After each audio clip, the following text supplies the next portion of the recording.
Kæru Íslendingar, gleðilegt nýtt ár. Nýársdagur er dagur vona og fyrirheita. Dagur nýs upphafs þar sem allt er kvikt og ungt og við hugsum af stórhugum framtíð og af hlýju fortíð. Nýr dagur með gamla rætur, svolítið eins og íslensk þjóð sem á sér langa sögu en er þó leið ung í samfélagi sjálfstæðra þjóða. Í aðra röndina er þjóðasálin eins og unglingur sem enn er að þroskast og verða til með aragrúa hugmynda í kollinum. Í hina röndina aldagamall reynslubolti.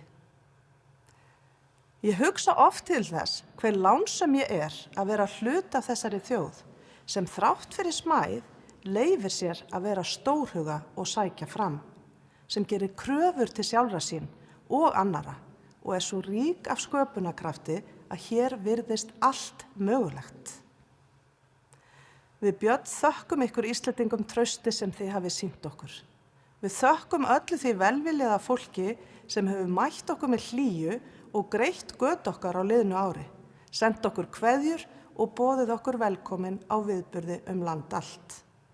Ég vil sérstaklega þakka unga fólkinu og börnunum, sem nálgast mig oft á förnum vegi og biðja knús. Þið bræðið hjörtu okkar og við hugsum dag hvern það hvernig hægt er að tryggja ykkur sem besta framtíð. Allir geta af öðrum lært og það er mikils virði að geta borið saman bækur ekki síst við þær þjóðir sem standa okkur næst og deila okkar gildismati. Norðurlönd eru þar fremst í flokki.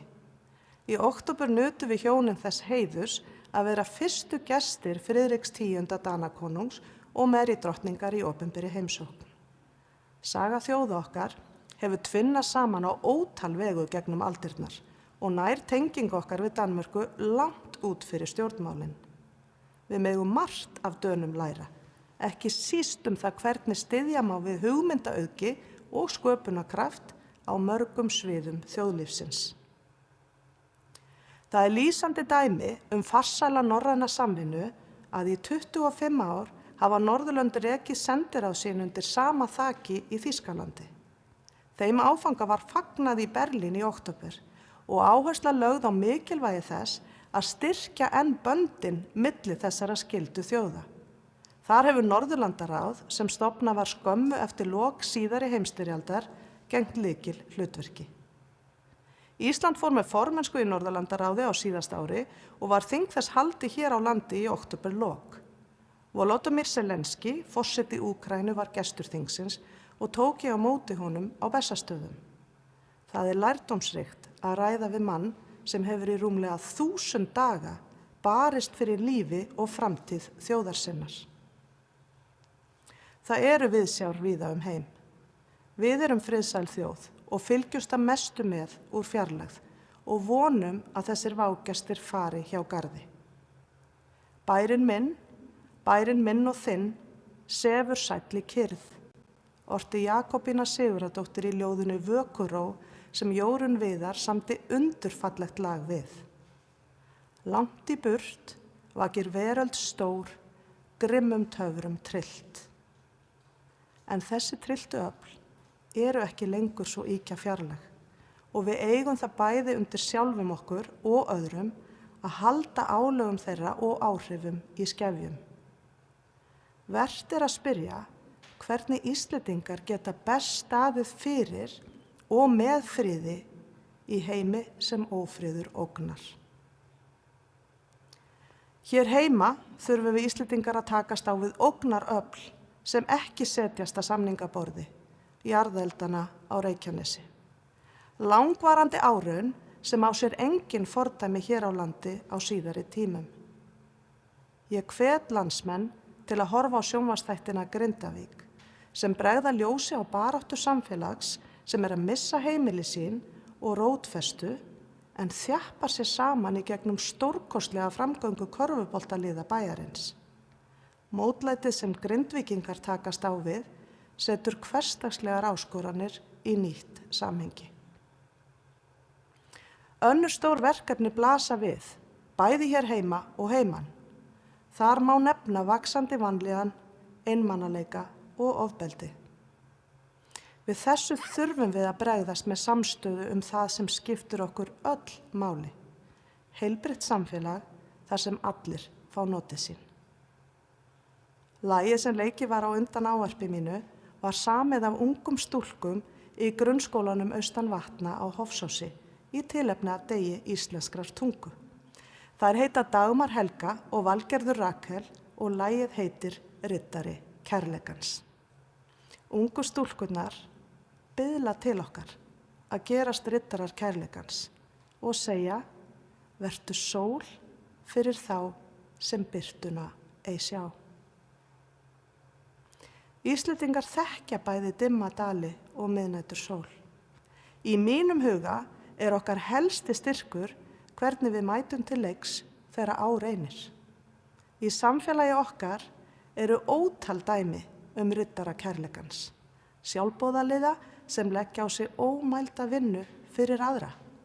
Björgunarsveitirnar, kvenfélögin, íþróttahreyfingin og öll líknarfélögin, svo dæmi séu nefnd.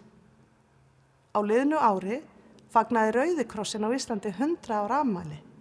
100 ár af mannúð tugþúsunda sjálfboðaliða.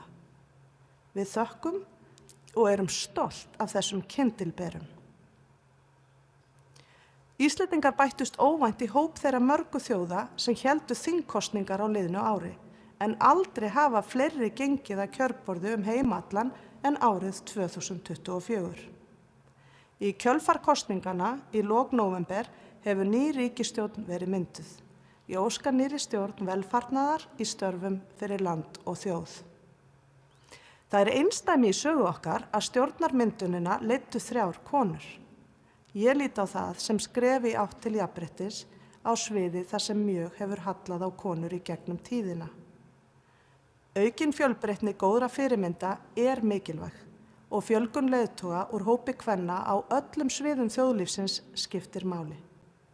Í stjórnmálum, eins og hvarvetna, er þörf á aukinni mýkt og mennsku í almennum viðhorfum og leit að lausnum.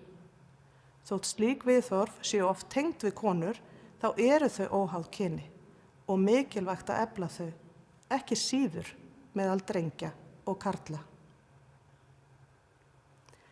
Ísland á kyndilbera á mörgum sviðum, í vísindum, listum, íþróttum og viðskiptum. Svo fáein dæmi séu tekin má nefna einstakan árangur Víkings Heiðars Ólafssonar sem skipað hefur sér í raðir fremstu píanista í heimi.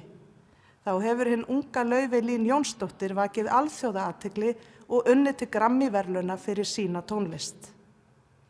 Arnhildur Pálmadóttir arkitekt hlaut í haust umhverfisverðlaun Norðurlandaráðs fyrir þverfræðilega nálgun og aukna sjálfbærni í byggingariðnaði og fyrirtækið Össur var á árinu valið af tímaritinu Time sem leiðandi fyrirtæki sem lætur gott af sér leiða og stundar sjálfbæran vöxt.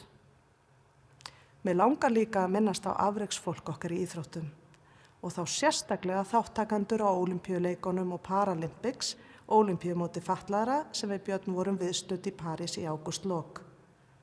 Það var mannbætandi að fylgjast með eindæma hugrekki, úthaldi og einbeitingu allra sem þar kepptu. Ég vil líka fyrir hönd okkar hjóna þakka fyrir allar listsýningarnar, leikhúsin, kvikmyndirnar og tónleikana sem við höfum fengið að njóta undanfarna mánuði. Sú reynsla hefur sýnt okkur að listin er leiðin því hún opnar hjörtu okkar og huga.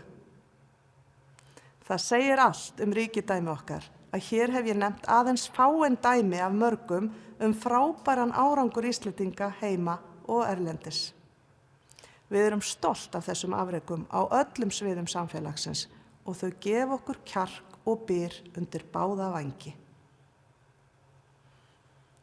Þótt meira en 1100 ár séu síðan landi byggðist lýðveldi okkar bara 80 ára.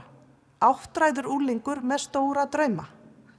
Elstu kynslóðir núlifandi Íslendinga muna enn hve dýrmætt það var að öðlast sjálfstæði og hefja uppbyggingu nýs þjóðskipulags. Þær lifðu þá tíma þegar reisa þurfti nánast alla innviði landsins. Atvinnulíf, skóla, heilbrigðiskerfi, samgöngur, fjármálakerfi og menningarstofnanir á borð við leikhús, hljómsveitir og söfn. Þessar kynslóðir dreymdi stóra drauma og tóku til hendinni svo þeir mættu rætast.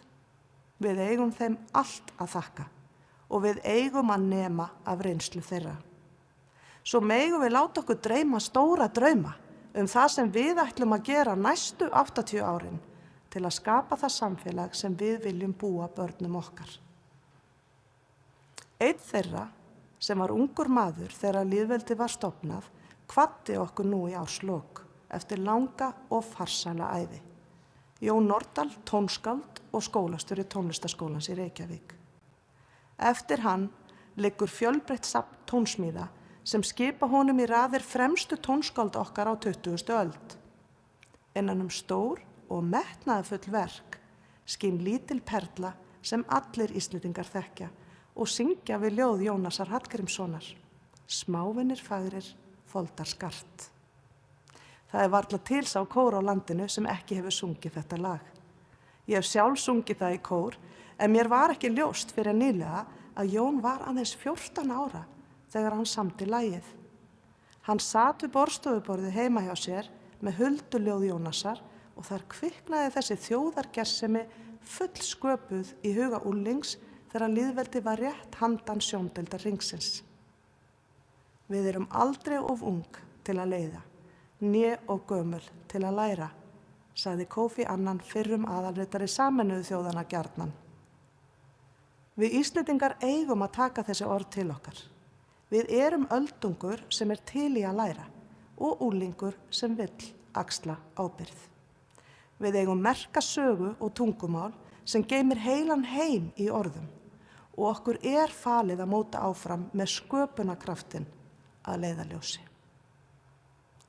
Kæru Íslendingar, leyfum sköpunarkraftinum að leiða okkur fram veginn, styðjum við hann og styrkjum og eflum hugrekki okkar til að hafa jákvæð áhrif, hvert með sínum hætti, hvar sem við getum. Svo ég vísi aftur í ljóðið riddari kærleikans. Hlúum líka að þeim sem hugrekki skortir. Því öll munum við njóta þess að búa í samfélagi umhyggju og umburðarlyndis. Veljum vel bæði orð okkar og gjörðir. Öll erum við einhverjum fyrirmynd og því fleiri sem velja að vera riddarar kærleikans, þeim mun bjartari verður framtíðin. Við Björn og fjölskyldan öll ítrekum þakkir okkar fyrir góð og hlý kynni og vonum að nýtt ár verði ykkur öllum gleði og gæfuríkt. Verum sól fyrir þá sem birtuna ei sjá.